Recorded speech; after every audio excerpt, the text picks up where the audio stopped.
संजीवनी शोषाति देखी सरितने करुणाभिना हृदये करी मुनिकुंद संजीवनी समय प्राप्त तणे भाजन भरी कुंद कुंद रचु शास्त्र सातिया अमृते पुर्यां ग्रंथाधिराजता राम भावो ब्रह्मांड नामर्यम् अहो वाणी तारी प्रशमदशभा विनितरति मुमुक्षुने पाति अमृत रस अंजलि भरी भरी अनादिनी मूर्छा विशतनि त्वरा थी उतरती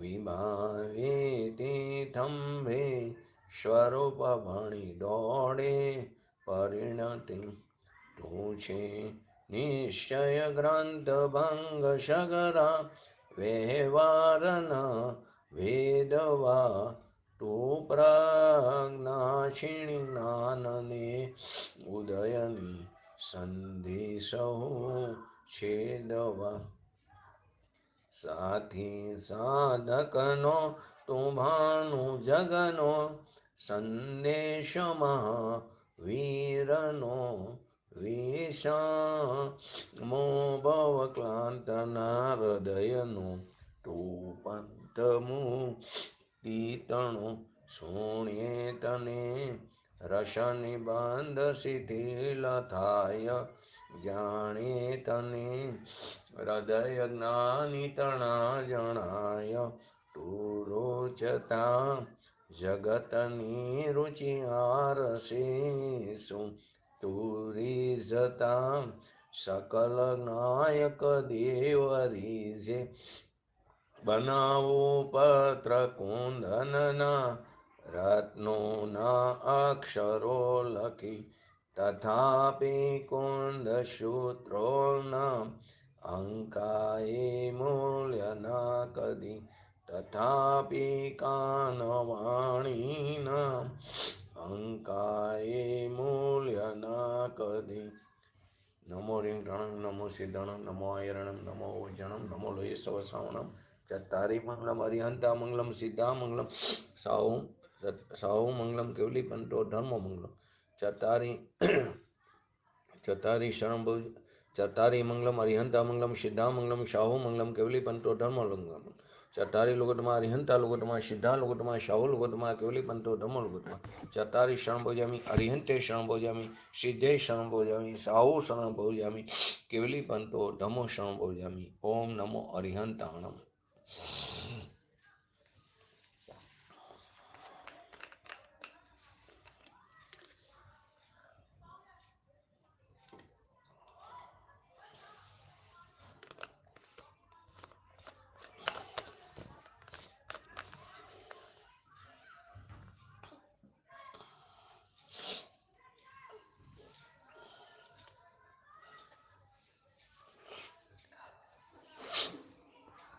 116 થી 120 નંબરની ગાથા આપણે કાલ સંક્ષિપ્તમાં સમજ્યા. આગળની ગાથામાં શું સમજાવ્યું હતું કે જીવ અને પૂતગલ બંને દ્રવ્યોમાં બંને પદાર્થોમાં પરિણમન શક્તિ હોવાથી તે સ્વયં પોતાની યોગ્યતાથી પરિણમનશીલ છે. એમને પોતાના પરિણમનમાં પરની કિંચિત માત્ર પણ અપેક્ષા નથી. હવે 116 થી 120 સુધી ગાથામાં સાંખ્ય મતના અનુયાયી શિષ્યને ધ્યાનમાં રાખીને પૂતગલ દ્રવ્યને પરિણામ સ્વભાવી સિદ્ધ કરે છે. તો એનું પહેલા આપણે હરિગીત જોઈ લઈએ 116 થી 120.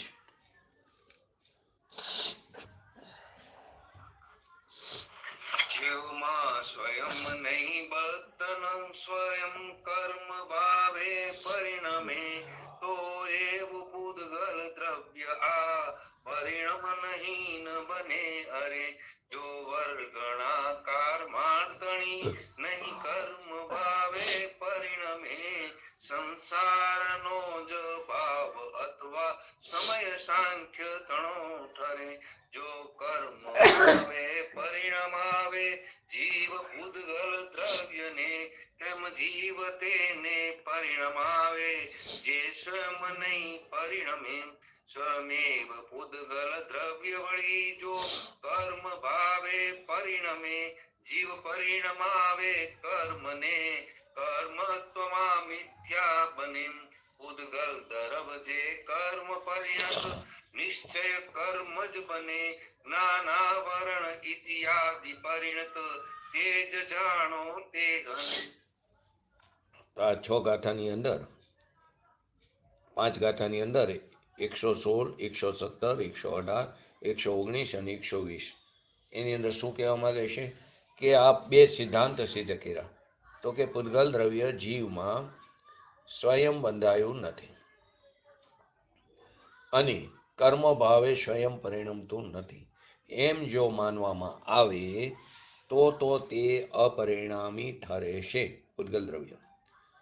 અને કારમાણ વર્ગણાઓ કર્મ ભાવે નહીં પરિણમતા સંસારનો અભાવ ઠરે છે, અથવા તો સાંખ્ય મતનો પ્રસંગ ઉપસ્થિત થાય છે.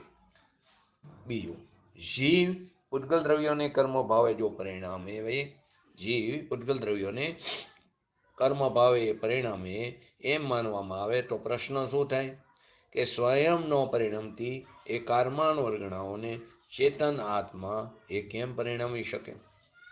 અથવા પૂદગલ દ્રવ્ય પોતાની મેરે જ કર્મ ભાવે પરિણમે છે. જો એમ માનવામાં આવે તો જીવ કર્મને એટલે કે પૂદગલ દ્રવ્યને કર્મપણે પરિણામે, કર્મ રૂપે પરિણામે એમ કહેવું તે ઉચિત નથી, મિથ્યા ઠરે છે. માટે જેમ નિયમથી કર્મ રૂપે પરિણમેલું પૂદગલ દ્રવ્ય કર્મ જ છે, કર્મ રૂપે પરિણમેલું પૂદગલ દ્રવ્ય કર્મ છે. જેમ આપણે માટીનું એક્ઝામ્પલ લીધું કે ઘડા રૂપે પરિણમેલી માટી તે ઘડો જ છે, એમ પૂદગલ દ્રવ્ય એ કર્મ જ છે. તેવી રીતે જ્ઞાનાવણી આદિ પરિણમેલું પૂદગલ દ્રવ્ય જ્ઞાનાવણી આદિ જ છે. શું એમને વિસ્તારથી કર્યું કે જો પૂદગલ દ્રવ્ય જીવમાં સ્વયં નથી બંધાણું, કર્મ ભાવે સ્વયં નો પરિણમે તો તે પૂદગલ દ્રવ્ય કેવું થશે? અપરિણામી ઠરે. અને એવું થતા સંસારનો અભાવ થાય. કેમ કે પૂદગલ દ્રવ્ય કર્મ રૂપે નો પરિણમે તો જીવ કેવો થઈ છે? કર્મવિહીન થશે, કર્મ રહિત ઠરે. તો પછી સંસાર કોનો? અહીંયા એમ તર્ક કરવામાં આવે છે કે જીવ પૂદગલ દ્રવ્યને કર્મ ભાવે પરિણામે છે, તેથી સંસારનો અભાવ થતો નથી. જીવ પૂદગલ દ્રવ્યને પરિણામ, પહેલા શું કીધું? એ પૂદગલ દ્રવ્ય જીવમાં સ્વયં નથી બંધાણું, કર્મ ભાવે સ્વયં નો પરિણમ્યું તો અપરિણામી થાય છે. હવે કે છે કે જીવ પૂદગલ દ્રવ્યને કર્મ ભાવે પરિણમે, તેથી સંસારનો અભાવ નથી થતો. તો તેનું નિરાકરણ 2 પક્ષ લઈને કરવામાં આવ્યું. પહેલું શું આવ્યું? શું જીવ સ્વયં અપરિણમતા પૂદગલ દ્રવ્યને કર્મ ભાવે પરિણામે કે સ્વયં પરિણમતાને પરિણામે? શું કહે છે? શું જીવ સ્વયં અપરિણમતા પૂદગલ દ્રવ્યને કેવી રીતે કર્મ ભાવે પરિણમે અને સ્વયં પરિણમતા પૂદગલ દ્રવ્યને બીજા કોઈની ક્યાં અપેક્ષાની જરૂર છે? સ્વયં અપરિણમતાને પર વડે પરિણમી શકાય નહીં. કેમ કે વસ્તુમાં જે શક્તિ સ્વત પોતાથી ન હોય, જે શક્તિ સ્વત પોતાથી જ ન હોય એને કોઈ અન્ય કરી શકે નહીં. માટે પહેલો પક્ષ કેવો છે? અસત્ય છે. અને સ્વયં પરિણમતાને તો પરને પરિણમનારની અપેક્ષા ન હોય. સ્વયં પરિણમતાને તો અન્ય પરિણમનારની અપેક્ષાની જરૂર જ નથી. કેમ કે વસ્તુની શક્તિઓ પરની અપેક્ષા રાખતી નથી, નિરપેક્ષ છે. માટે બીજો પક્ષ પણ કેવો છે? અસત્ય છે. તેથી પૂદગલ દ્રવ્ય પરિણામન સ્વભાવ વાળું, પૂદગલ દ્રવ્ય કેવું છે? પરિણમન સ્વભાવ વાળું સ્વયં હો. એમ હોતા એટલે એમ હોવાથી જેમ ઘડા રૂપે પરિણમેલી માટી જ પોતે ઘડો, એમ જળ સ્વભાવ વાળા જ્ઞાનાવણી આદિ કર્મ રૂપે પરિણમેલું પૂદગલ દ્રવ્ય પોતે જ્ઞાનાવણી આદિ કર્મ છે. કેવી રીતે? ઘડા રૂપે પરિણમેલી માટી જ એ જ પોતે ઘડો છે. એ રીતે પૂદગલ દ્રવ્ય જળ સ્વભાવ વાળું જ્ઞાનાવણીય કર્મ રૂપે પરિણમેલું પૂદગલ દ્રવ્ય એ જ પોતે જ્ઞાનાવણીય કર્મ છે. એ રીતે પૂતગલ દ્રવ્યનું પરિણામ સ્વભાવપણું સિદ્ધ થયું. એ સિદ્ધ કરવાનું છે ગાથાઓમાં. તો સાંખ્ય મતનો અનુયાયી એટલે કે પૂતગલ અને જીવ જે છે એ પરિણમતા નથી, બદલતા નથી, બીજો એને બદલાવે એમ કહેવા વાળો શિષ્ય, ભલે તે જૈન કુળમાં હોય પરંતુ એમ કહેવા વાળો શિષ્ય તે સાંખ્ય મતનો અનુયાયી છે, પછી ભલે તે જૈન હોય. માટે આપણે એમ કહીએ ને કે હું પરમાં આમ કરી શકું તો તું સાંખ્ય મતનો અનુયાયી છું. તો પૂતગલ જે કર્મ જે છે, નાનાવણી આદિ કર્મ જે બને છે એ પૂતગલની પર્યાય છે અને એ પૂતગલથી બને છે. આત્માએ અહીં પોતાની પર્યાયમાં રાગ દ્વેષ કર્યા તો ત્યાં કર્મના પરમાણુને આત્માના પ્રદેશ સાથે બંધ કર્યો એમ નથી. ત્યાં જેવા પરિણામ કર્યા એને અનુકૂળ એ નિમિત્ત છે, એને અનુકૂળ એ કર્મના પરમાણુ પોતાની યોગ્યતાથી, પોતાની ઉપાદાનની લાયકાતથી તે આત્માના પ્રદેશો સાથે બંધાય છે. કર્મની પર્યાયને એક અકર્મ રૂપે પરમાણુ હતા, એ કર્મ રૂપે એની દશા થઈ. પણ એ આત્માએ રાગ દ્વેષ કર્યા માટે કર્મની પર્યાયને થવું પડ્યું એમ નથી. કેમ કે જળ અને ચૈતન્ય બંનેનો પરિણમન સ્વભાવ છે, બદલવાનો સ્વભાવ છે, ટકતું બદલતું. તો પોતાથી બદલે છે, પરથી બદલતું નથી. એ વાતને આ 5 ગાથાની અંદર બતાવે છે. શું કે છે? આત્મામાં જે રાગ દ્વેષ થાય છે એ સમયે જે કર્મ બંધન થાય છે. આપણે જે પ્રકારનો રાગ કર્યો, જે પ્રકારનો દ્વેષ કર્યો, જેવો વિકાર કર્યો તે પ્રકારના કર્મના પરમાણુ આત્માના પ્રદેશ સાથે બંધાય. તો આપણને શું લાગે? આપણે તીવ્ર રાગ કર્યો તો એ પ્રકારે સ્થિતિ અનુભાગ થયો, આપણે મંદ રાગ કર્યો તો એ પ્રકારે સ્થિતિ અનુભાગ પડ્યો. પરંતુ એ કર્મના પરમાણુની એવી જ લાયકાત હતી. જીવે અહીં રાગ દ્વેષ કર્યા માટે તે કર્મનો બંધ પડ્યો એમ નથી. એ સમયે જે કર્મ બંધન થાય છે એ કર્મ બંધન શું રાગ દ્વેષને કરાવે છે? એ કર્મ બંધન થાય તો એ કર્મ બંધનને કારણે રાગ દ્વેષ થાય નહીં, એ જીવની પોતાની ભૂલને કારણે થાય. પોતે સ્વયં પરને આધીન થાય છે, પોતે સ્વયં નિમિત્તને આધીન થાય છે. એ કર્મ બંધન થાય છે પોતાની પૂતગલની પર્યાયનો એ પરિણમનનો એ સ્વકાર હતો. એ પૂતગલની પર્યાયનો પરિણમનકાર છે. તો એક જ્ઞાનાવર્ણીય આદિ, દર્શનાવર્ણીય આદિ ઉત્પન્ન થાય છે. જ્ઞાનાવર્ણીય જે પૂતગલ બને છે તો એના પરમાણુની વર્ગણા જે છે કર્મ, એ પર્યાયનો કર્મ રૂપે થવાનો એનો સ્વકાર હતો, એની જન્મક્ષણ હતી. તો એ પરિણમે છે.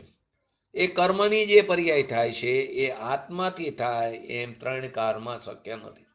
કેમ કે દરેક દ્રવ્ય સ્વતંત્ર છે. જે જ્ઞાનાવર્ણીય જે પૂતગલ બને છે જ્ઞાનાવર્ણીયપણે, તો એના પરમાણુની વર્ગણા જે છે કર્મ રૂપે પરિણમવાની, એ કર્મ રૂપે પરિણમવાનો પોતાનો સ્વકાર છે, એ પરિણમે છે. પરંતુ એ આત્માથી થાય છે એમ નથી.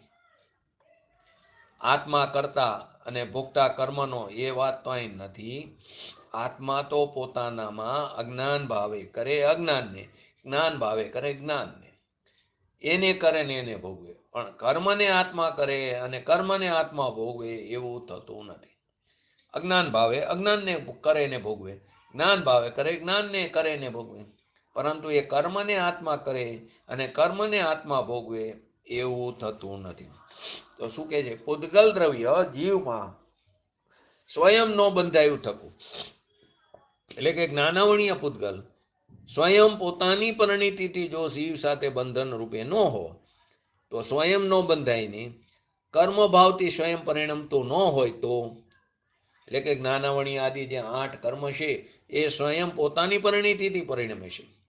જીવે રાગ દ્વેષ કર્યા, જીવે મિથ્યાત્વ કર્યું અને માટે કર્મને પરિણમવું પડ્યું એમ નથી. એ સ્વયં પોતાની પરિણમથી પરિણમે છે. હવે જો કર્મ ભાવથી સ્વયં પરિણમતું ન હોય તો પૂતગલ નું અપરિણામી સિદ્ધ થાય, તો સંસારનો અભાવ થાય છે. તો અંદરમાં જેટલા રાગ દ્વેષ કરે એટલા કર્મની પર્યાય પોતાથી બંધાય છે.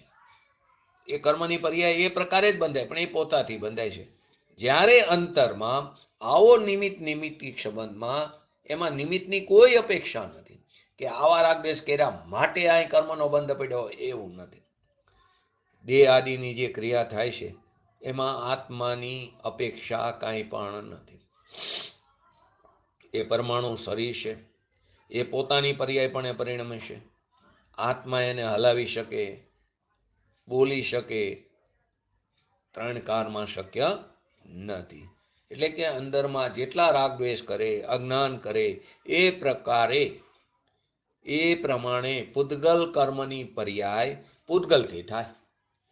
અહીં જેવા તીવ્ર રાગ દ્વેષ કર્યા એ પ્રમાણે પૂતગલ કર્મની પર્યાય પૂતગલથી થાય છે, પરંતુ પોતાના રાગ દ્વેષને કારણે નહીં. જ્યાં જ્યાં નિમિત્ત નિમિત્તિક સંબંધ હોય, નજીક છે, તો નિમિત્તથી એમાં પરિણમન થાય છે એવું નથી.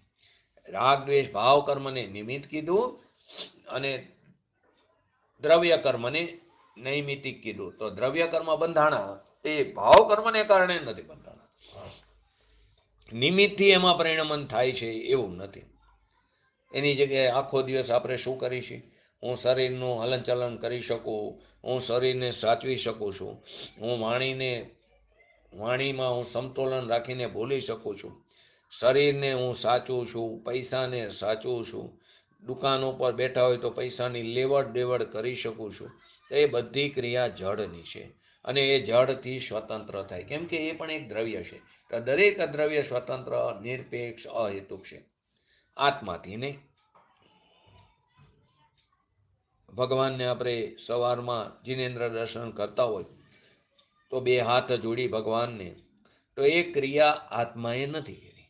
એ સમયે એ હાથમાં રહેલા પરમાણુ, એમાં પણ સૂક્ષ્મ જાઓ તો એની અંદર તો અનંત પરમાણુ છે. તેમાં એક પરમાણુ બીજા પરમાણુને કાંઈ પણ કરી શકતો નથી. દરેક પરમાણુની એ સમયે એ જ પ્રકારે એની ક્રિયાવર્તી શક્તિને કારણે ક્ષેત્રથી ક્ષેત્રાંતર થવાની લાયકાત હતી. એ પરમાણુનો પોતાનો પરિણમન સ્વભાવ છે દરેક પરમાણુ. પણ આત્માએ કીધું કે આમ હાથ જોડો, એમ નથી. એ ક્રિયા જોડાવાની કોણે કરી? તો કે પરમાણુની યોગ્યતાથી થઈ છે. એ હાથ જોડ્યા કોણે કર્યું? આત્માએ કર્યું? તો કે નહીં. એ પર્યાય જળની છે, એ સમયે એ રીતે પરિણમી છે, પણ આત્મા એનો કરતા તો કે ત્રણ કારમાં નથી. આપણે ભગવાનની પૂજા કરતા હોય, ભક્તિ કરતા હોય, અર્ઘ બોલે પછી શું આવે? અર્ઘમ નિર્વો પામીતી શ્વા. તો શ્વા જે બોલે છે ત્યારે આપણે જે અષ્ટદ્રવ્યનો જેનો સ્વા બોલ્યા એ જ દ્રવ્યને એક થાળીમાંથી બીજી થાળીમાં સ્થાપના નિક્ષેપ કરી છે. તો એ સ્વાની ભાષા આત્મા નથી કરી શકતો. જે રોજ પૂજા કરતો ને યંત્રવત એનો હાથ એ જ દ્રવ્ય ઉપર જાય, તો એ સ્વાની ભાષા આત્મા નથી કરી શકતો. એ પરમાણુની ભાષા વર્ગણાની પર્યાય સ્વાપણે સ્વતંત્ર પરિણમી છે. જો પૂતગલ દ્રવ્ય જીવમાં સ્વયં નો બંધાયું થકું પોતાથી બંધાય છે, આત્માથી નહીં. કર્મ ભાવે સ્વયં ન પરિણમે એટલે બીજી વાત આમાં કહીએ તો સ્વયં ન બંધાય અને સ્વયં ન પરિણમે તો તે અપરિણામી જ સિદ્ધ થાય. તો પૂતગલ અપરિણામી ઠરે છે, નહીં બદલવો વાળું સિદ્ધ થાય. તો નહીં બદલવાનો સ્વભાવ તો બધાનો બદલવો એવો તો છે નહીં, બધાનો સ્વભાવ તો બદલવાનો છે. આપણે એક બાજુ એમ કહી આત્મા જેવા કર્મ બાંધે એવા ભોગવે, અહીં એમ કે છે આત્મા બાંધતોય નથી. કર્મ તો પૂતગલની પર્યાય છે, પૂતગલથી બંધાય છે, અને કર્મનું ભોગવવું એ પણ આત્માને છે નહીં, એ તો જડની પર્યાય છે. ભોગવે અજ્ઞાની પોતાના રાગ દ્વેષને ભોગવે છે. કોને વેદે છે? પોતાના રાગ દ્વેષને વેદે છે. અને ધર્મી છે તે પોતાના જ્ઞાન અને આનંદને ભોગવે છે.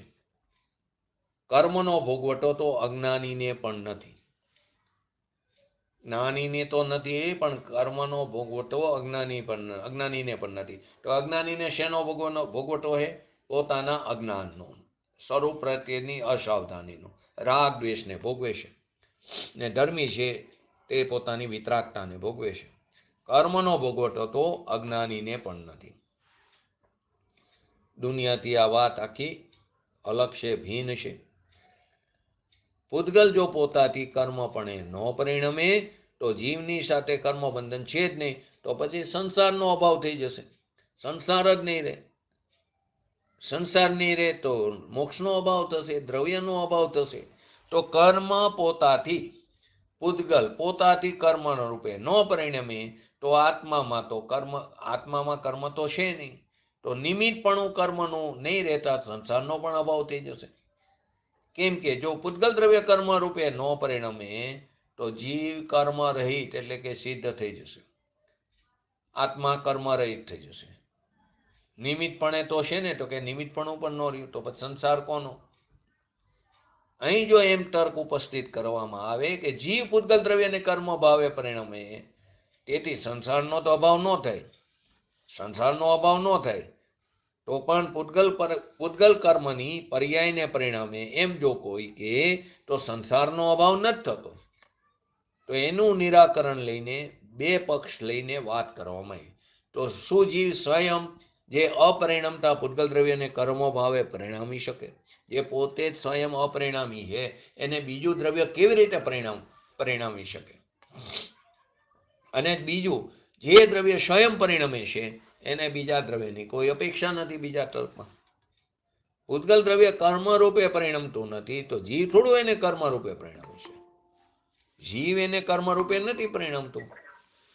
આ શરીર આપણું ચાલે છે, એ હલનચલન થાય છે શરીરનું, તો એ જે શરીરનું હલનચલન થાય છે થોડો આત્મા એને પરિણમે છે?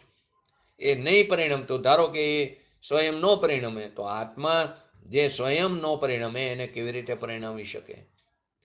એ તો પોતાથી પરિણમે છે, સ્વયં પરિણમે છે, આત્માથી નહીં. અહીંયા તો સૂક્ષ્મમાં સૂક્ષ્મ વાત લીધી કે પોતાની પર્યાયમાં ઉત્પન્ન થતા રાગદ્વેષ આદિ છે એ પ્રમાણે કર્મ બંધાય છે, એ પ્રમાણે કર્મ બંધાય છે, છતાં એ પૂતગલ પોતાની પર્યાયથી બંધાય છે, રાગદ્વેષથી નહીં. જે રાગદ્વેષ આદિ છે એ પ્રમાણે કર્મ બંધાય. તમે તીવ્ર રાગ કર્યો તો એ પ્રકારે કર્મનો બંધ થાય છે. તમે મંદ રાગ કર્યો તો એ પ્રકારે કર્મનો બંધ થાય છે, છતાં એ પૂતગલ પોતાની પર્યાયથી બંધાય છે, રાગદ્વેષથી નહીં. નિશ્ચયથી તો નિમિત્તની પણ એને અપેક્ષા નથી, કેમ કે દરેક દ્રવ્ય નિરપેક્ષ છે. જ્ઞાનાવણીય, દર્શનાવણીય, મોહનીય આદિ જે દ્રવ્ય કર્મ 8 છે એ પૂતગલની જડની પર્યાય છે. એ પૂતગલની પર્યાય કર્મની એની પોતાની યોગ્યતાથી થાય છે. આત્મા એને પરિણામે, આત્મા કર્મને બાંધે એવું 3 કાળમાં શક્ય નથી. આત્મા કર્મને બાંધતો નથી અને આત્મા કર્મને ભોગવતો પણ નથી. અજ્ઞાની શું કીધું? અજ્ઞાની કર્મને ભોગવતો નથી, પણ અજ્ઞાન દશામાં રાગદ્વેષને ભોગવે, અને જ્ઞાની પોતાના જ્ઞાન અને આનંદને ભોગવે છે. એટલે અજ્ઞાની પણ કર્મને ભોગવતો નથી. તો જીવ સ્વયં જે અપરિણમતા છે એને જીવ કેવી રીતે બીજાને પરિણમી શકે? જે પોતે સ્વયં અપરિણમનશીલ છે એને જીવ કેવી રીતે પરિણમી શકે? જો પૂતગલ કર્મ રૂપે ન પરિણમે તો જીવ એને પરિણામી શકે એવું 3 કાળમાં બને નહીં. આંગળી છે આપણી, કોઈ પણ આંગળી એ ચાલે છે, હલનચલન કરે, આડી થાય, ઊભી થાય, એ પોતાની પર્યાયથી, એની અંદર રહેલા પરમાણુની યોગ્યતાથી થાય છે. પણ એ પોતે જો એમ ન પરિણમી શકે તો આત્મા એ નહીં પરિણમતાને કેવી રીતે પરિણામી શકે? 3 કાળમાં શક્ય નથી. અને જે સ્વયં પરિણમે છે આંગળી, એ પરમાણુ, એને ક્યાં આત્માની જરૂર છે? બીજા દ્રવ્યની ક્યાં જરૂર છે? આપણી અંદર મિષ્ટાન લો, ભોજન લો, રોટલી ખાઓ છે ને વસ્તુ વિજ્ઞાનમાં, તો એ દાઢ જે છે એ દાઢ રોટલીના ટુકડા કરી શકતું નથી. એ રોટલીના ટુકડા જે થાય છે એ રોટલીના ટુકડાની પોતાની સ્વયં પરિણમવાની શક્તિ છે, નહીં કે દાઢે કર્યા, નહીં કે આત્માએ કર્યા. હવે જો રોટલીના ટુકડામાં સ્વયં પરિણમવાની શક્તિ ન હોય, અપરિણામી હોય, તો એને બીજું દ્રવ્ય કેવી રીતે પરિણમી શકે? એટલે કે જો ટુકડા થવાની પરિણમન શક્તિ ન હોય તો બીજો એને પરિણામી શકે એમ 3 કાળમાં બને નહીં. અને જો પોતાથી એ પરિણમી શકતો હોય તો એને બીજા કોઈની અપેક્ષાની જરૂર નથી. 2 સિદ્ધાંત અહીંયા સિદ્ધ થાય છે. શું કીધું? સુજીવ સ્વયં અપરિણમતા એવા પૂતગલ દ્રવ્યને કર્મભાવ રૂપે પરિણમે નહીં. કર્મ નથી પરિણમતા ને શું એને જીવ એને પરિણામે છે કર્મને? નહીં. તો પ્રથમ સ્વયં અપરિણમતાને બીજા દ્વારા પરિણામી શકાતું નથી. જો એની અંદર પરિણમવાની શક્તિ જ નથી તો બીજા એને પરિણામી શકે જ નહીં. અને જો એનામાં શક્તિ છે તો એને બીજાની કોઈની જરૂર નથી. આપણા ચશ્મા હોય એ નીચે ઉતરી જાય, તે આંગળીથી ઉપર ચડાવી તો આંગળી એને ચડાવે છે? આત્મા એને ઊંચું નીચું કરે છે? નહીં. એ એની પરિણમન શક્તિના કારણથી છે. આંગળીથી પણ નથી ઉપર જતા, નહીં કે આત્માથી. આંગળીથી પણ ઉપર નથી જતા અને નથી પોતાના આત્માથી જતા. આ જીવનની વાત દુનિયાથી કેવી છે? જુદી જાતની છે. શરીર જળ છે, વાણી જળ છે, તો જળની પર્યાય જળથી પોતાના માંથી જ એ થાય છે. આત્મા અંદર છે તો એની પ્રેરણાથી જળની પર્યાય થાય છે, શરીરની એવું છે નહીં. જો આપણને શરીરમાં મોટાપણું આવે તો આપણે રોજ નક્કી કરી નિયમ કરી, સ્વાધ્યાયનો નિયમ નહીં કરી પણ સવારમાં મોર્નિંગ વોકનો નિયમ કરશું. સ્વાધ્યાયનો નિયમ નહીં કરી, કીટી પાર્ટીનો નિયમ કરશું. સ્વાધ્યાયનો નિયમ નહીં કરી પરંતુ બહાર ખરીદી કરવાનો નિયમ કરશું. સ્વાધ્યાયનો નિયમ નહીં કરી અથવા તો દર મહિને એક દિવસ એવો આપણે પૂરો દિવસ આત્મચિંતનમાં નહીં કાઢી પણ બહાર હોટલ જવાનો આપણે 100% કરશું. આપણી યોગ્યતા ક્યાં છે એ આપણે પોતાએ નક્કી કરવાનું છે. તો કે આપણે પ્રેરણા આત્માએ કરી કે નહીં મારે સવારમાં હવે મોર્નિંગ વોક કરવું પડશે તો જ તમારું શરીર મેન્ટેન રહેશે. તો એની પ્રેરણાથી શરીરની જડની પર્યાય થાય છે એવું નથી. આત્મા પૂતગલ દ્રવ્યને કર્મ પણ નથી પરિણામતો. આત્મા પૂતગલ દ્રવ્યને કર્મ પણ નથી પરિણામતો. કેમ કે જો એને પરિણામે આત્મા તો કેવું થયું? એક દ્રવ્ય બીજા દ્રવ્યનું કાંઈ પણ કરી શકે એવું થાય. અને જે સ્વયં અપરિણામી છે એને બીજો કેવી રીતે પરિણામી શકે? અને જે સ્વયં પરિણમન શક્તિ જેનામાં છે એને બીજા કોઈની જરૂર નથી. કારણ કે જે શક્તિ સ્વતઃ ન હોય તેને અન્ય કોઈ કરી શકે નહીં. નાનાવર્ણીય આદિમાં પૂતગલની પરિણમવાની શક્તિ ન હોય તો બીજા કોઈ શક્તિ આપી શકે એવું નથી. પછી તું ગમે એવા રાગ દ્વેષ કર તો એક નાનાવર્ણીય આદિ 8 કર્મનો બંધ એનામાં જ જો પરિણમવાની શક્તિ ન હોય તો કેવી રીતે થાય? અને પોતાની યોગ્યતાથી પરિણમતું હોય તો એને ક્યાં રાગ દ્વેષની જરૂર છે? નિમિત્ત છે ખાલી. આ વસ્તુને વિચારવું પડશે પરંતુ આપણને આનો વિચાર નથી, મનન નથી. આત્મા કર્મને બાંધે ને આત્મા કર્મને તોડે. તો કર્મ તો પૂતગલની પર્યાય છે, એને આત્મા કેવી રીતે બાંધી શકે? અચેતનને ચેતન કેવી રીતે બાંધી શકે? કર્મ તો પૂતગલની પર્યાય છે, તોડે પર્યાય છે તો તોડે એને, એની પર્યાયને એ તોડે. પણ આત્મા થોડો જડની પર્યાયને તોડે. આત્મા થોડો અચેતનનો નાશ કરી શકે. એટલે કે કર્મને અકર્મ રૂપે આત્મા થોડો કરી શકે. એની યોગ્યતાથી કર્મ અકર્મ રૂપે પરિણમે છે. માટે તો આપણે કહીએ છીએ ઘાતી કર્મનો જે ક્ષય થાય એમ બોલવું એ વ્યવહારનો કથન છે. જીવને જ્યારે પોતાની પર્યાયમાં પૂર્ણ દશા પ્રગટ થાય છે પોતાના સ્વભાવના આશ્રયે, ત્યારે બહારની બાજુમાં રહેલા દ્રવ્ય કર્મ એમાં ઘાતી કર્મ એની પોતાની યોગ્યતાથી તે કર્મ અકર્મ રૂપે પરિણમે છે. એનો નાશ નથી થતો, ક્ષય નથી થતો, પણ એ અકર્મ રૂપે પરિણમે છે. બોલવામાં આવે કે જીવને કેવળ જ્ઞાન થયું અને ઘાતી કર્મનો ક્ષય થયો, એ નિમિત્તના કથન છે. માટે જે શક્તિ સ્વતઃ ન હોય એને કોઈ અન્ય કરી શકે નહીં. સ્વયં પરિણમવાની શક્તિ નથી તો બીજા કોઈ અન્ય એને કરી શકતા નથી. એટલે કે વસ્તુમાં જે શક્તિ છે જ નહીં, પૂતગલમાં જ્ઞાનાવર્ણીયપણે પરિણમવાની શક્તિ ન હોય તો અન્ય એને કેવી રીતે કરી શકે? આત્મા એને જ્ઞાનાવર્ણીય પરિણમે એવું 3 કાળમાં શક્ય નથી. અહીં રાગ દ્વેષ અજ્ઞાન કરે એ પ્રકારનું કર્મ બંધાય, એ કર્મ પોતાની પર્યાયથી પોતાની યોગ્યતાથી બંધાય છે, રાગ દ્વેષથી નહીં. નિમિત્ત છે એ સમયે ભાવ કર્મ, એ સમયે પોતાના ઉપાદાનથી પૂતગલ ચીજ કર્મ રૂપે થાય છે. અકર્મમાં તે કર્મ રૂપે થાય છે. આત્મા એને પરિણામી શકે એમ નથી. જો એમાં પરિણમવાની શક્તિ ન હોય તો બીજો એને શક્તિ આપી શકતો નથી. અને જે પોતાથી પરિણમે છે તો બીજાને એની અપેક્ષા છે નહીં. જ્ઞાનાવણીય, દર્શનાવણીય, મોહની, અંતરાય, આયુષ્ય, કોઈ કે અમે અમુક પરિણામ કર્યા એ પ્રકારે અમારો આયુષ્ય બંધાણો, અમારા પરિણામમાં એટલી હીનતા હતી તો અમારે તિર્યંજ ગતિનો બંધ થયો, નરક ગતિનો બંધ થયો. એ બધા નિમિત્તના કથન છે. તે પરિણામ કર્યા અને એ પ્રકારે આયુષ્ય કર્મ બોલવામાં તો આવે, અપકર્ષણકાર આવે, પરિણામોમાં સતત સાવધાની રાખવી.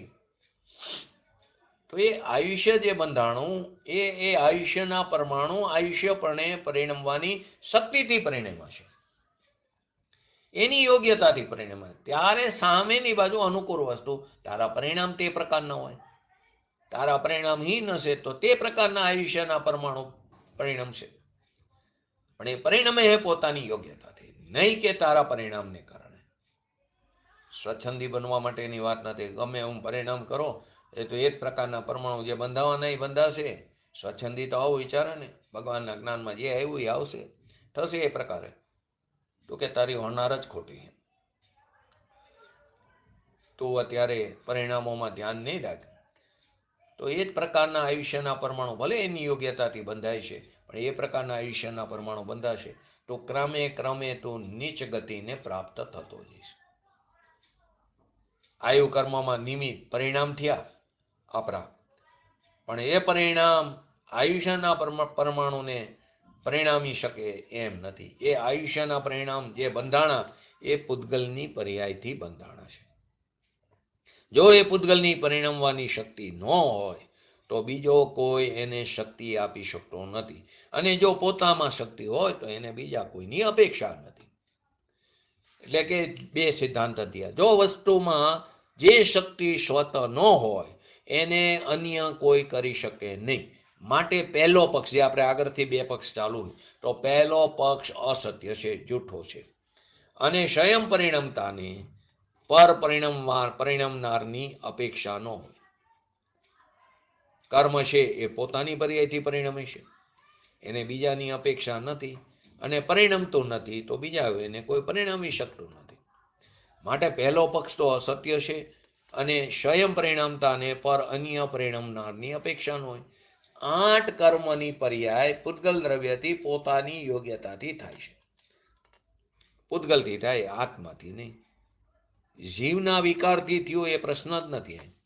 એ સમયે કર્મની પર્યાય નો પરિણમવાનો સ્વકાર એની જન્મ ક્ષણ એની હોનાર છે તો પરિણમે છે. અહીં ભલે રાગ દ્વેષ જે પ્રકારનો હોય પણ એ નિમિત્તની અપેક્ષા વિના પોતાથી પરિણમે છે. કેમ કે દરેક દ્રવ્ય નિરપેક્ષ છે. એ પ્રકારે સામે અનુકૂળ વસ્તુ હોય એ જ પ્રકારનો રાગ દ્વેષ હોય, પરંતુ એને નિમિત્તની અપેક્ષા નથી. માટે કે છે જૈન ધર્મને સમજવો એ સૂક્ષ્મ વાત છે, જડની વાત છે. આ તો પછી જીવનની વાત આવશે.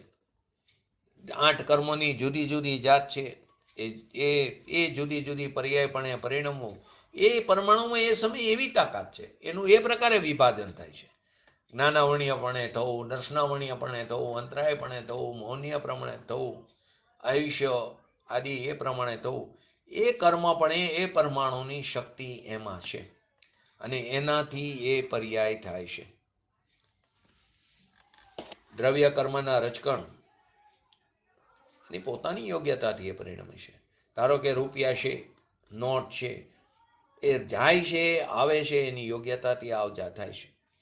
તો તું એમ કે મને આવો વિકલ્પ આવ્યો કે હું આને પૈસા આપું તો તે જાય છે, તો એમાં પરિણમન શક્તિ નથી, તો જવાની શક્તિ નથી, તો તું એને કેવી રીતે આપી શક? તે દેવાના ભાવ કર્યા તો પૈસા ગયા એમ છે નહીં. તો કોઈ એમ કે પહેલા નહોતા ભાવ તો ક્યાં પૈસા ગયા? તો એ સમયે એમ જ પર્યાય થવાની. એ પૈસાની એ વખતે ક્ષેત્રથી ક્ષેત્રાંતર થવાની લાયકાત નહોતી અને ત્યારે અધર્માસ્તિકાએ નિમિત્ત રૂપિયા, એ સમય એવી પર્યાય હતી. વિતરાગ જીનેશ્વર દેવનો માર્ગ પ્રત્યેક દ્રવ્યને નિત્ય પરિણામી કહેશે. એટલે પ્રત્યેક પદાર્થ નિત્ય કાયમ રહીને બદલે, ટકે છે ને બદલે છે. તો બદલે છે તો બીજું એને બદલાવે એવું છે નહીં. આપણે કહીએ ને કોઈ સમજાવે ત્યારે સમજાય ને, એ સમજાવી શકે એવું ત્રણ કારમાં શક્ય નથી. સમજાવી શકે એ ભાષા જ આત્માની નથી.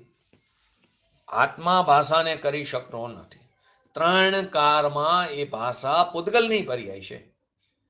ભાષા વર્ગણાથી ભાષા થાય છે, આત્માથી ભાષા થતી નથી.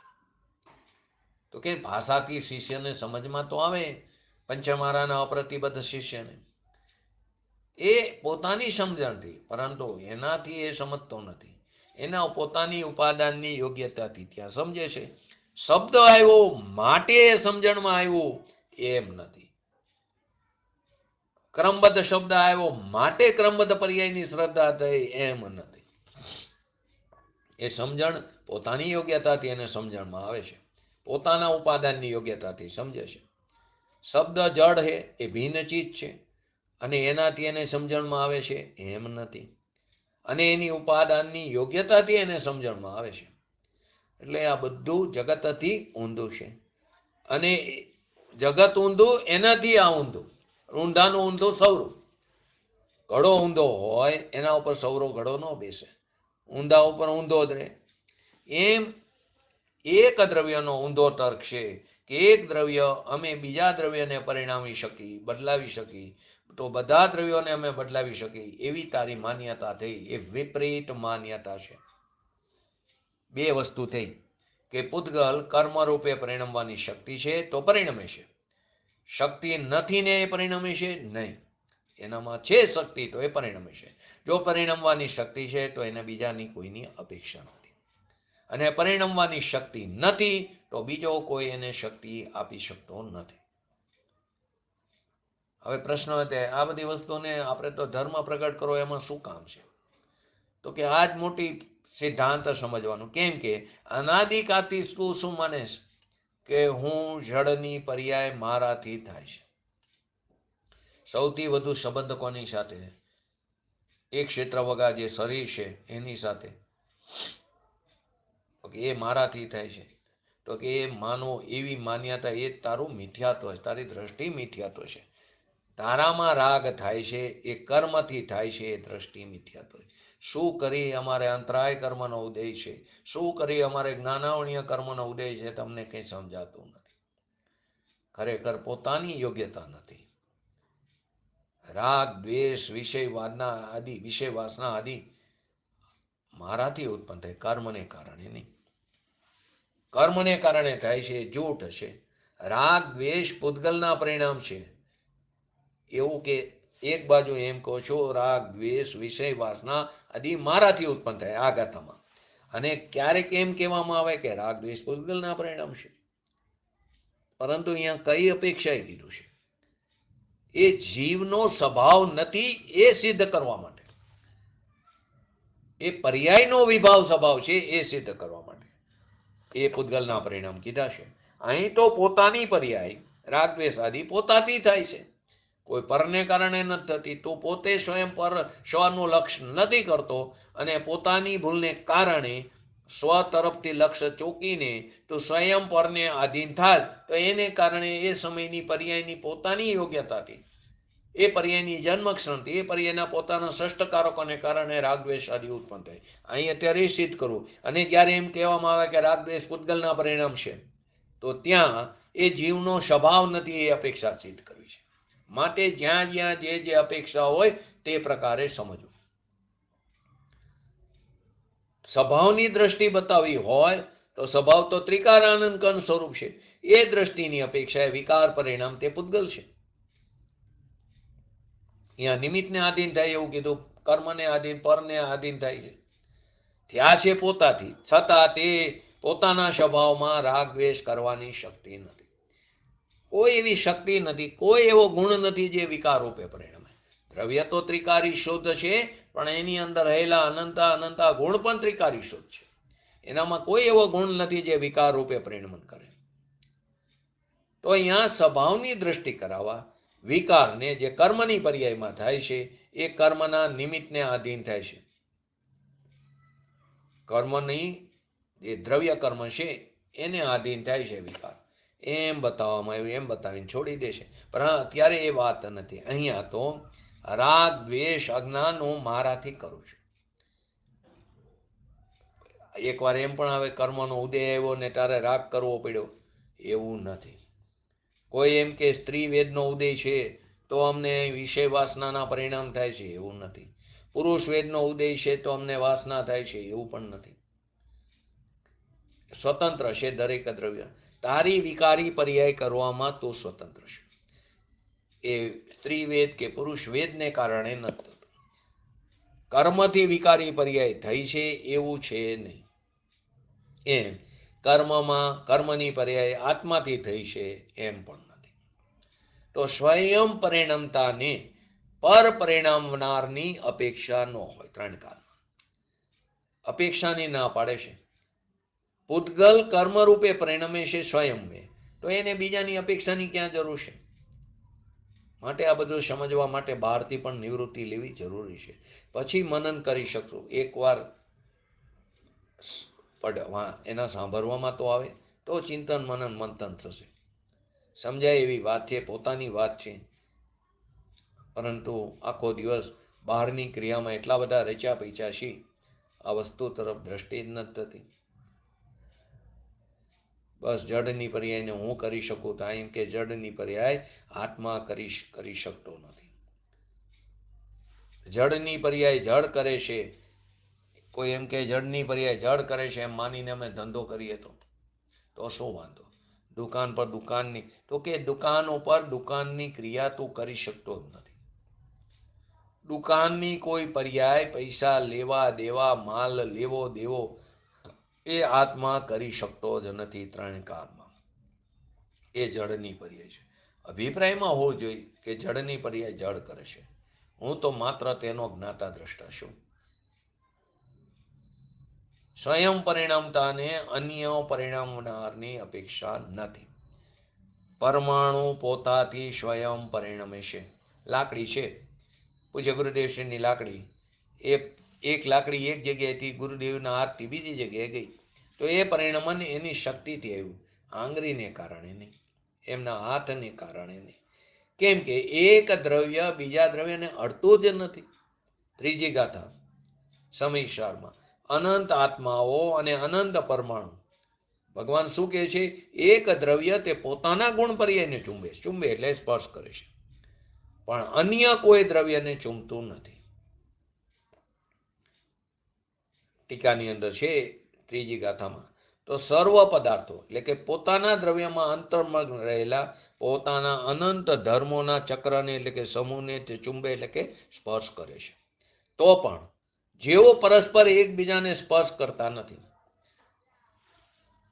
પોતાના ધર્મોના ચક્રને ચુંબે છે, સ્પર્શે છે, છતાં એક ગુણ તે બીજા ગુણનું કાર્ય કરતું નથી. એક પરસ્પર એકબીજાને સ્પર્શ કરતા નથી. અત્યંત નિકટ એક ક્ષેત્ર વગાર ઉભે રહ્યા છે, તો પણ એ સદાકાર પોતાના સ્વરૂપથી પડતા નથી. જ્ઞાન તે દર્શનનું કામ કરતું નથી, દર્શન ચારિત્રનું કાર્ય કરતું નથી. દરેક આત્મા, દરેક પરમાણુ પોતામાં જે ગુણ પર્યાયો છે એને ચુંબન કરે, સ્પર્શ કરે છે, અડે છે, તો પણ પરસ્પર એકબીજાને સ્પર્શ કરતા નથી, અડતા નથી. એક પરમાણુ બીજા પરમાણુને અડતું નથી. આત્મા બીજા પરમાણુને સ્પર્શે નહીં તો દૂર વાત રહી, પણ અનંત પરમાણુનો બનેલો સ્કંદ એવું શરીર, એની અંદર અનંત પરમાણુ, એક પરમાણુ બીજા પરમાણુને અડતું નથી. ઢોકળા બનાવ્યા હોય, ઢોકળા ઉપર આપણે લાલ મરચું નાખી અને વધારે નાખ્યું હોય તો આપણને તીખું લાગે. અહીં એમ કે છે કે તીખી વસ્તુ છે જીભને અડતી જ નથી, એ તીખાશ.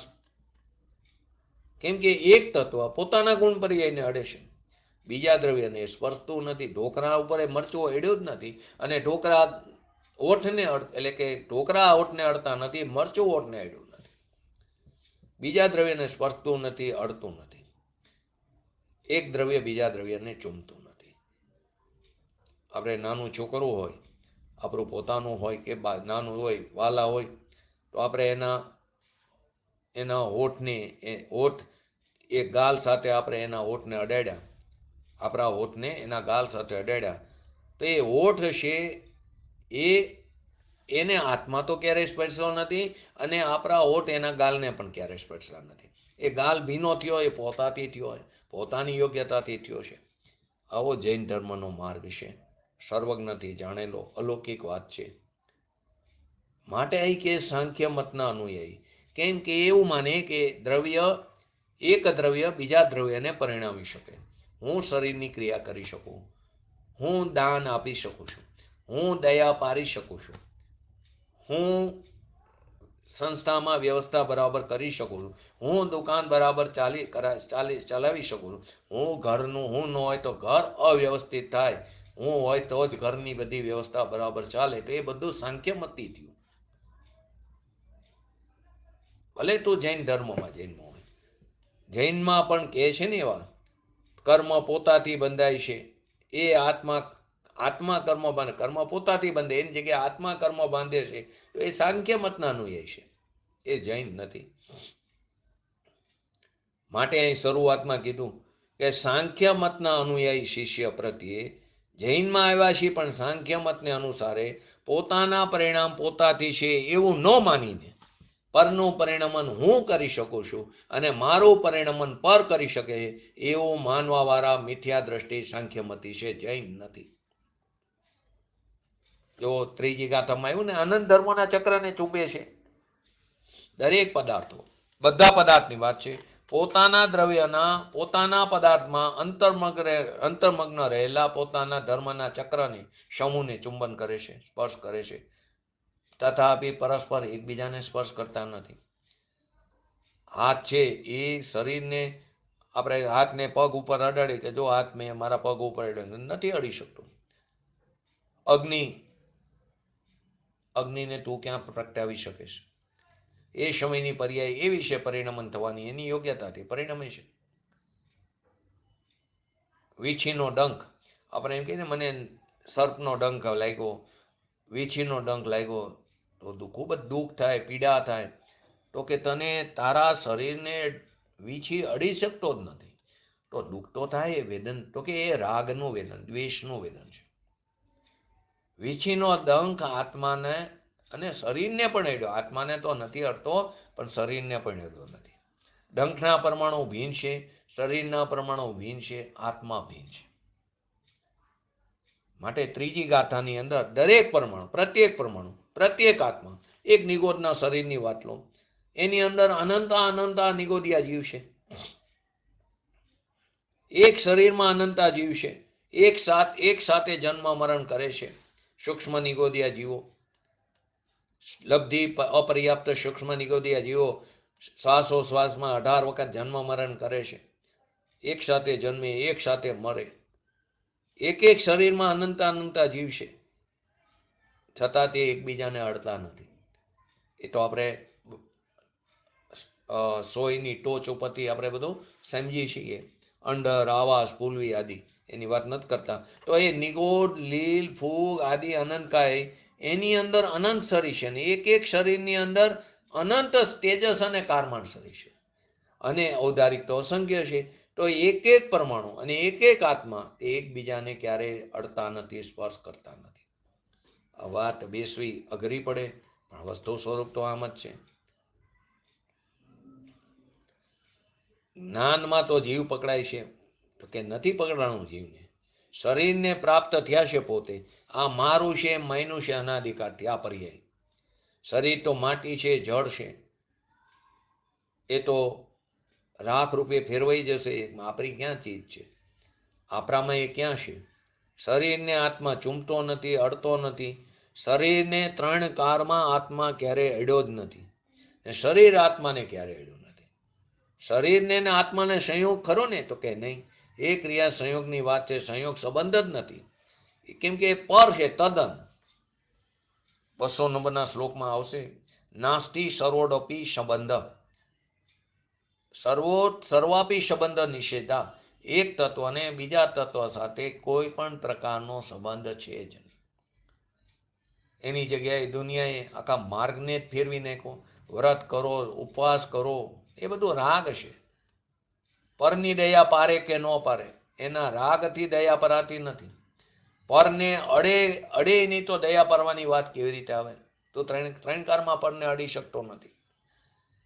પરનું આયુષ્ય અને શરીર રહેવાનું હોય એના કારણથી રહેશે. છતાં જો મુનિરાજ ઈર્યા સમિતિનું પાલન કરતા દેખાય, પણ એમના અભિપ્રાયમાં પડ્યું છે એ પરનું આયુષ્ય અને એનું શરીર રહેવાનું હોય એના કારણથી રહે. પરંતુ આપણે શું કરીએ કે મારે કારણે એ જીવની રક્ષા થઈ.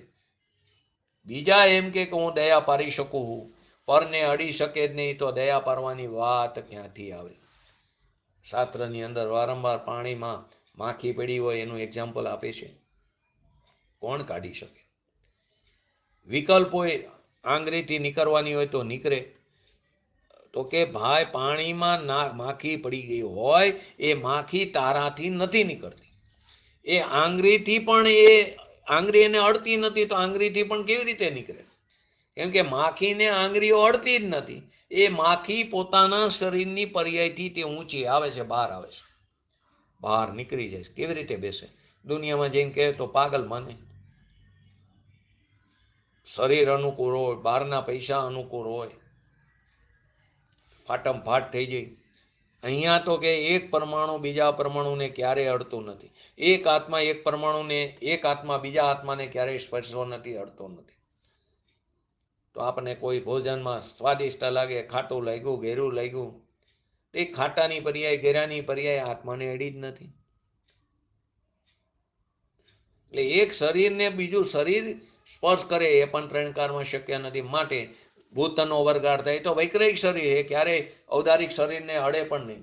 એ પવિત્ર શરીર વૈક્રિક શરીર, આપણું અપવિત્ર શરીર ને છતાં પણ એક શરીર બીજા શરીરને સ્પર્શ કરી શકે નહીં. ત્રણ કારમાં થતું નથી. શરીર પોતાની પર્યાયથી પોતાનો સ્પર્શ કરે, બીજો સ્પર્શ કરે બીજાના શરીરને ક્યારેય બનતું નથી. એ રાગ કરે, એ રાગને અજ્ઞાન ભાવે કરે, પણ શરીરની સ્પર્શની ક્રિયાને ત્રણ કારમાં કરી શકતો નથી.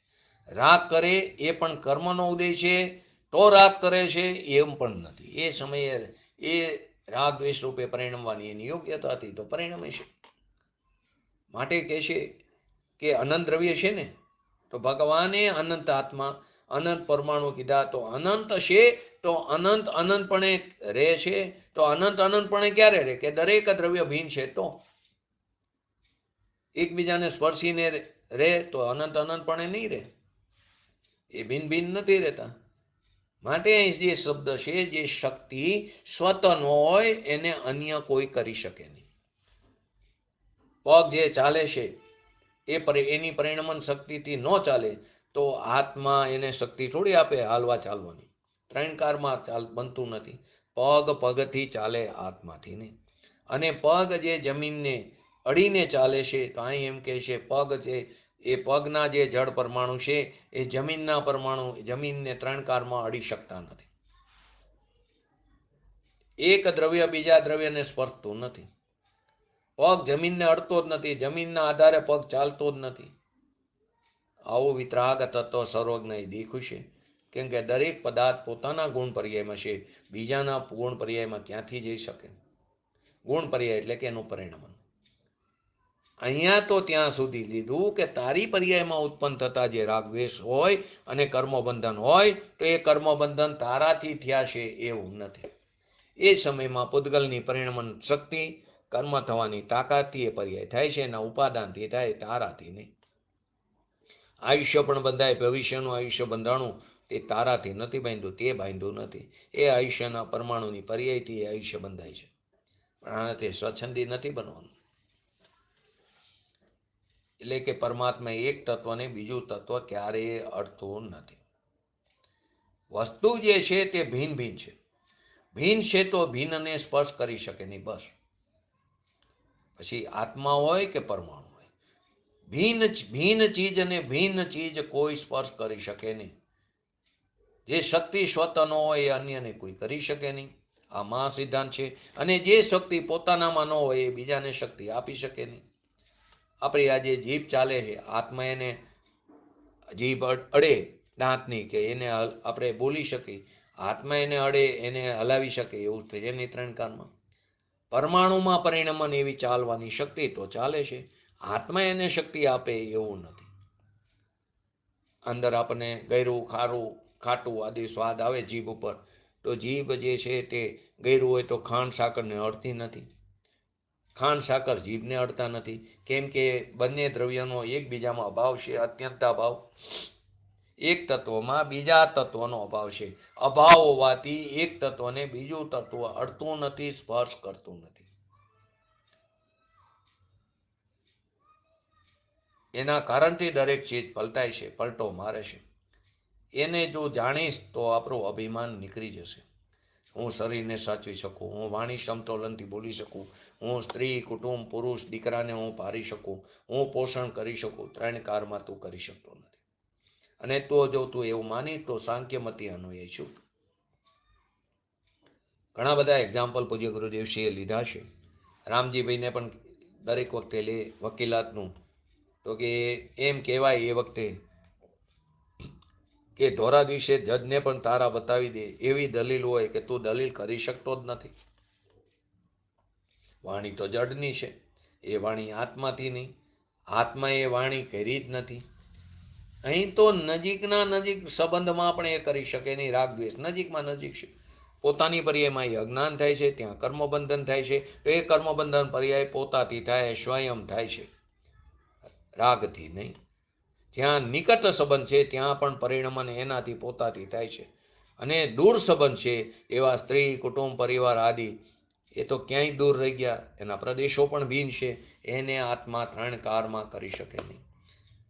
પૂજ્ય ગુરુદેવશ્રીના સમયમાં જ્યારે પણ આના ઉપર પ્રવચન કર્યા હતા, પરમાગમ મંદિર બનતું હશે તો પરમાગમ મંદિર બન્યું એ થોડું આત્માએ બનાવ્યું છે, કડિયાએ થોડું બનાવ્યું, રામજીભાઈ પ્રમુખ હતા તો એમણે થોડું બનાવ્યું છે, વજુભાઈ ઇજનેર હતા તો એમણે થોડું બનાવ્યું છે. એ તો મકાનની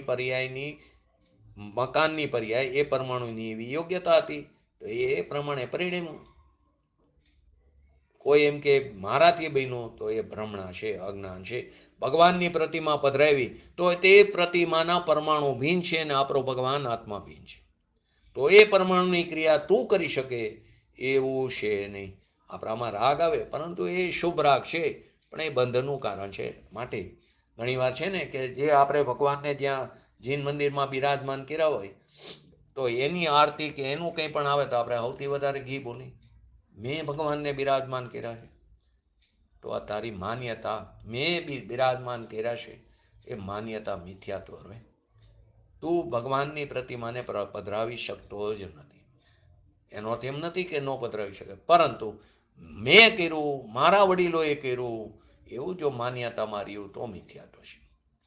બસ એ સમયે અભિપ્રાયમાં હોવું હોય કે એ સમયે એ પરમાણુની એવી જ લાયકાત હતી, હું તો માત્ર નિમિત્ત છું, જ્ઞાતા દ્રષ્ટા છું.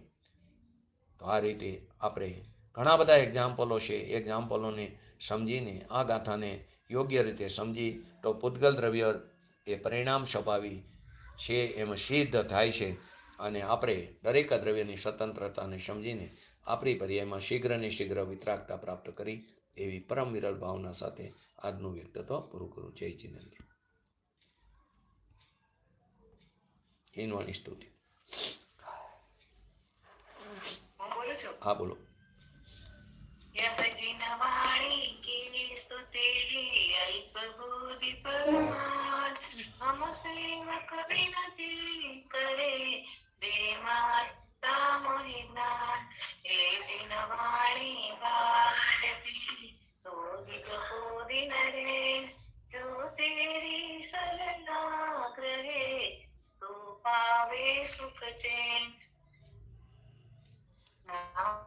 जावाणी के ज्ञान से सूझे लोकालो, सोवाणी मस्तक चढ़ो सदा देतो तो. नमो रिंग टणंग, नमो श्रीटणंग, नमो हिरणम, नमो वजनम, नमो लय सवसावणम, चत्तारि मंगलम अरिहंता मंगलम सिद्धा मंगलम शाहु मंगलम केवली पंतो धर्मो मंगलम चत्तारि लोकोत्तमा अरिहंता लोकोत्तमा सिद्धा लोकोत्तमा शाहु लोकोत्तमा केवली पंतो धर्मो लोकोत्तमा चत्तारि शरण भोजामि अरिहंते शरण भोजामि सिद्धे शरण भोजामि शाहु शरण भोजामि केवली पंतो धर्मो शरण भोजामि. बोलिए श्री पंच परमेष्टि भगवंतोनो जय हो. बोलिए श्री जीनवाणी मातनो जय हो. बोलिए श्री परम पूज्य परम उपकारी श्री सद्गुरु देवनो जय हो. बोलिए श्री प्रसमूर्ति भगवती मातनो जय हो. बोलिए श्री सनातन जैन दिगंबर धर्मनो जय हो. जय